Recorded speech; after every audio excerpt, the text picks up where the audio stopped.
Thank you very much for that beautiful song. I was so struck this week by the events in California. I have a visceral connection to that area of the country. I was the interim minister in Ventura, California, which is north of Santa Monica and that area. And I know a lot of people there, and I was struck by the alacrity with which things changed and the unpreparedness of the people to help. I emphasize the unpreparedness. It was so unexpected. And then not so long ago, it's seemingly as old news now, but you know, in North Carolina, they had terrible floods. And I know a lot of people in that area. I have a cousin who lives right by Black Mountain, which is the area between Black Mountain and Nashville, which is the area hardest hit. And they're still finding bodies. It's just, you just don't hear about it. The news has moved on. And there are people who are homeless. Here again, the scale of the change and the unpreparedness of everybody to deal with it, and the unexpectedness of it. And it just makes me aware that we are living in a different time with climate change and the effects thereof, in my opinion. This month is Soul Matters, and I say that because it makes us mindful of our interconnectedness and how important it is to think of everybody on earth as brothers and sisters, to deal with the struggles and challenges that meet us all. But this Sunday, this month is the theme for the Soul Matters group of the practice of story. So I wanted to tell you a story, and it's a combination of fact and my interpretation, and I'll leave it to you to figure out which is which. Along the vast, vast journey of evolution that our species has been on, somewhere along the way, we picked up the capacity for empathy, cooperation, a spontaneous willingness to help others, even those who might be strangers, and to engage in what social scientists call shared intentionality, which is what this congregation does all the time.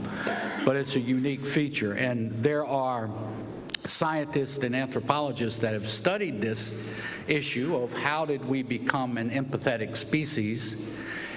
And the current thinking is that it grew out of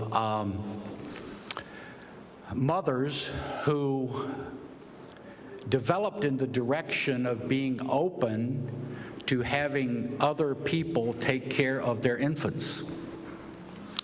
And that process that occurred over many, many years, in which the mother would open herself up to a willingness to let others in the community help her raise children, that created a cascade of events that we think of now as empathy and compassion and so forth. But anyway, our species, even though we developed the capacity for cooperation and empathy and compassion, our species continued to be affected by those deeply rooted and primitive instincts, fight and flight and so on, that preceded the development of these higher functions. So the more ancient and primitive, if we will, parts of our brain continued to dominate our behavior and our interaction with one another for a very long time, up until the present.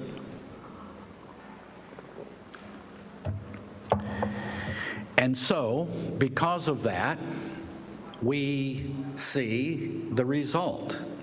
That human history is filled with war, strife, confusion, tribalism, and all kinds of human dysfunctions that mar life, that stretch back into far history, and we see them right now, right today, in ways that we are all very familiar with. But because these higher capacities of human nature, for empathy, for compassion, for cooperation, had been developed, human beings could discern that there were better ways to live than by continual strife, tribalism, and dysfunctions and chaos of all kinds. And this awareness developed over thousands of years. We don't know how, but we at some point began to see it emerge in history. So, in the fullness of time, certain people in history emerged that exhibited this higher way of thinking and living, and their comments were preserved. And some examples of this, going back to 760 BC, the prophet Amos, who wrote as though he were speaking for God, "I will take no delight in your solemn assemblies, but let justice roll on like a river, and righteousness like an ever-flowing stream." A quote Martin Luther King Jr. liked to quote. But that was a radical statement, because he was saying to people who were pious, what you do doesn't mean anything. Let there be justice. And that went against the grain, but it represented a higher order of thinking. The Buddha in 600 BCE.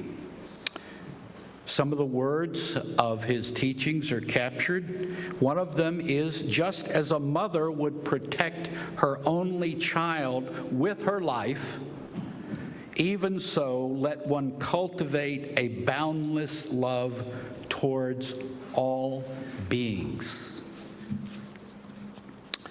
And also, he who can curb his wrath as soon as it arises as a timely antidote will check this snake's venom that so quickly spreads.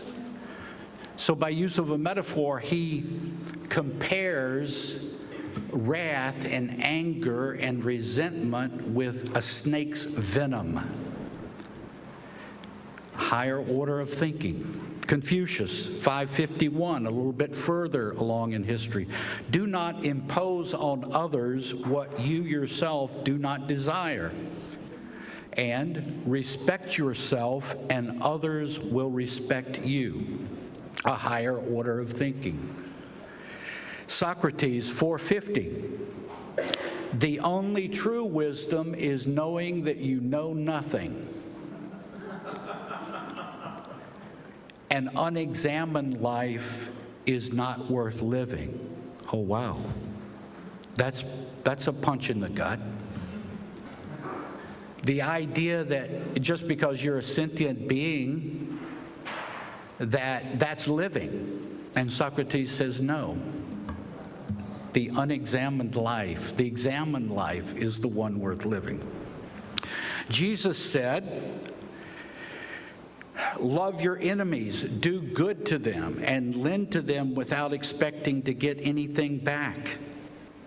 My, that's a radical turn of thinking, a higher order of thinking, the idea of not hating one's enemies.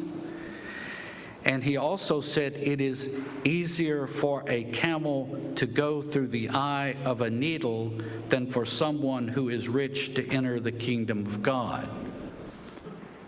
Wow, that's kind of contrary to our way of thinking, is it not? Where we worship those who are rich. We're now allowing one of the richest men on the planet to basically take over the running of the government because he's rich. And we adore that so much.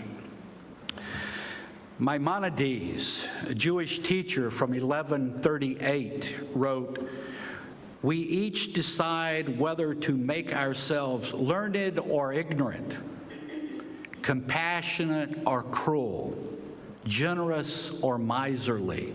No one forces us. No one decides for us. No one drags us along one path or the other. We are responsible for who we are. My, that's a radical way of thinking in which we tend to blame others for ourselves. And he also said, I will destroy my enemies by converting them to friends. I'll conclude this part by quoting Martin Luther King Jr. Darkness cannot drive out darkness. Only light can do that. Hate cannot drive out hate. Only love can do that. And he wrote, the silence of the good people is more dangerous than the brutality of the bad people. These quotes represent, sprinkled through history, they represent a higher order of thinking and understanding that represents the most evolved parts of our brain and culture. People gathered around these emissaries of our higher capacities, and their teachings were passed on. Some of their teachings were directly applicable to life, and some of their teachings were beliefs about the world and not really directly and immediately applicable to life, but just general statements about the world. For example, to say the world was created in 7 days is a belief about how the world works. In contrast, the statement, love your enemies, is a principle applicable to life in the present. And hold that distinction in mind as I now begin the next chapter of our story. The rise of science disrupted the legitimacy of religion, especially the beliefs of religions. Now remember, you have to discern which part is fact and which part is my opinion, right? Science is a way of looking at the world that is relentlessly focused on facts. The scientific way of studying the world was sprinkled through history in many places and cultures, but really began to be a cultural force around the late 16th century, picked up momentum in the 17th, 18th, and 19th centuries, and now dominates our culture and life. Much of the belief systems of religions did not survive the scientific revolution. But people continued to practice their religion, and there is a reason for that.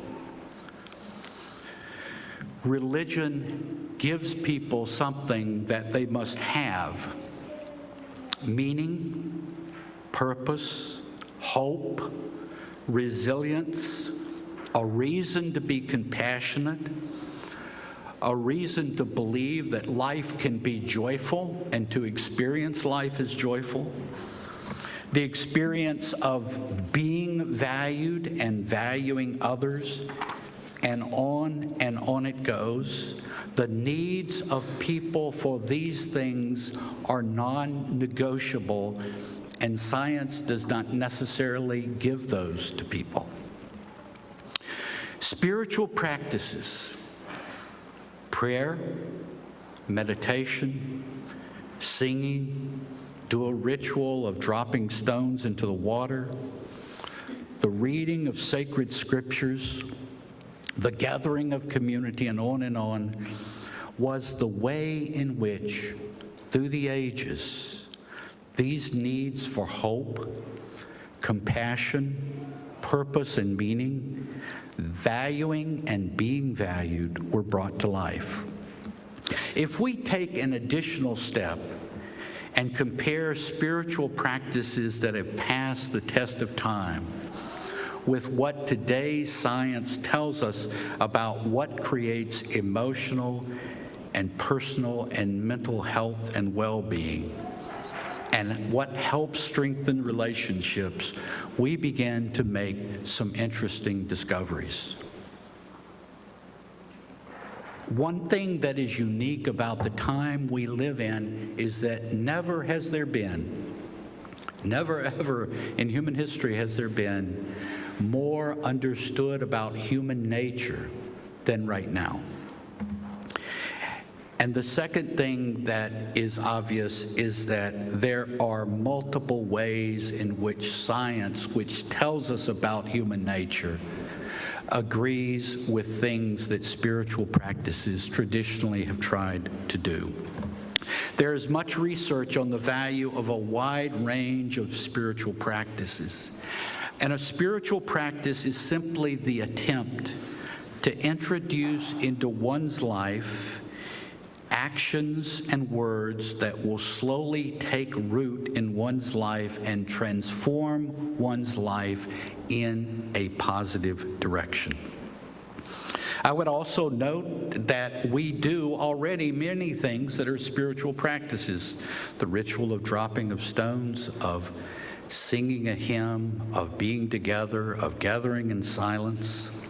But let me give you some examples from people in this congregation who have spiritual practices in what they do.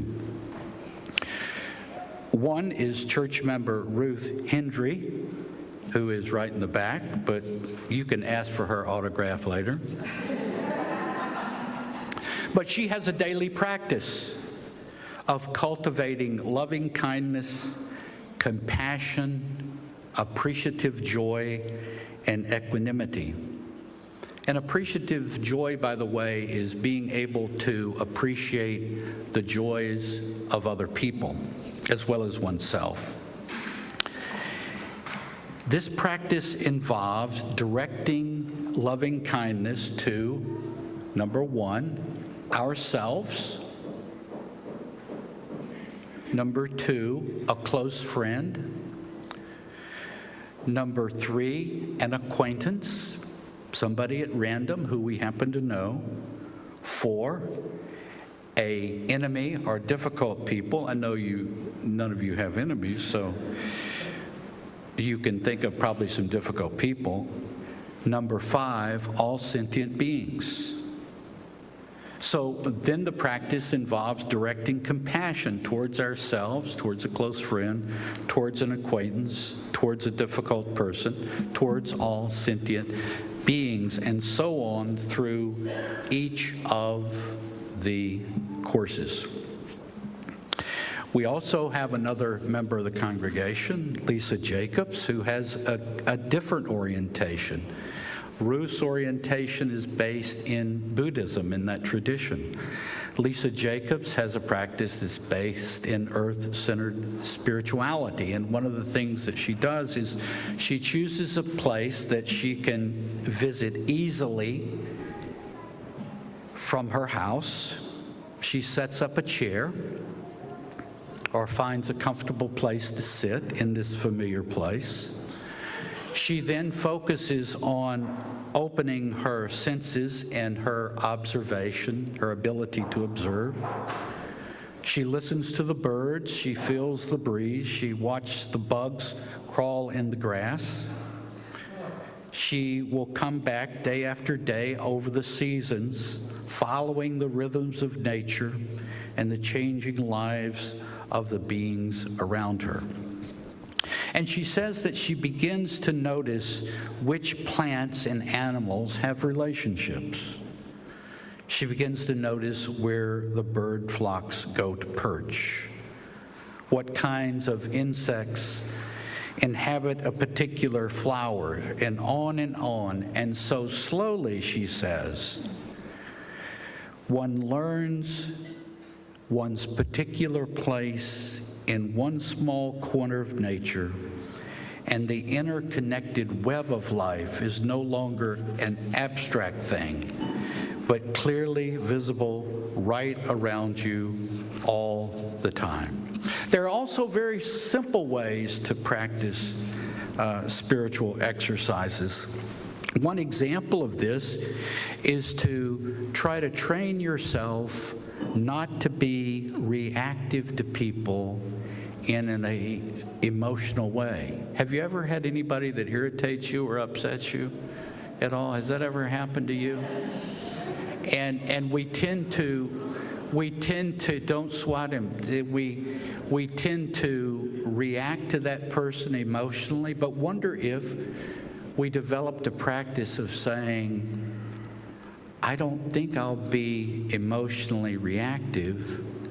I think I'll try to understand why that person did that.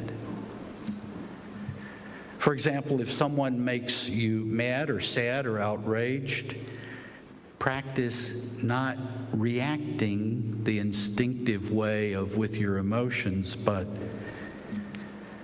in a more gentle way with yourself and the other person. Another simple spiritual practice is to focus on one word per day that has meaning for you, to try to define and shape and guide your life in a particular day, guided by one word. For example, the word gratitude. So that when you go through the day and you see something where someone is doing something that benefits or helps others, you're not silent, but you say to them, thank you for doing that. I appreciate what you're doing. When you see a lovely flower or tree or a sunset or a sunrise, you stop and you express gratitude for that. Another modification of that is rotating words through the week. So, for example, a person could focus one day on gratitude, one day on forgiveness, one day on hope, one day on peace, one day on resilience, reconciliation, and patience, and so on. And you could cycle through those words. And each word on each day would help you focus your attention on things in a different way than what you would normally do. A spiritual practice needs to fit a person's personalities. For Ruth, the Buddhist path was what felt right. For Lisa, the earth-centered spirituality is what felt right. It must be something that resonates with a person, that feels right to a person, that enriches a person, that nourishes a person in a very deep way. But the point is to just start somewhere, to have fun with it, to use it to enhance life, and to not burden it. I'm very interested, by the way, in hearing about your spiritual practices. If you have one, could you please email me and let me know what it is?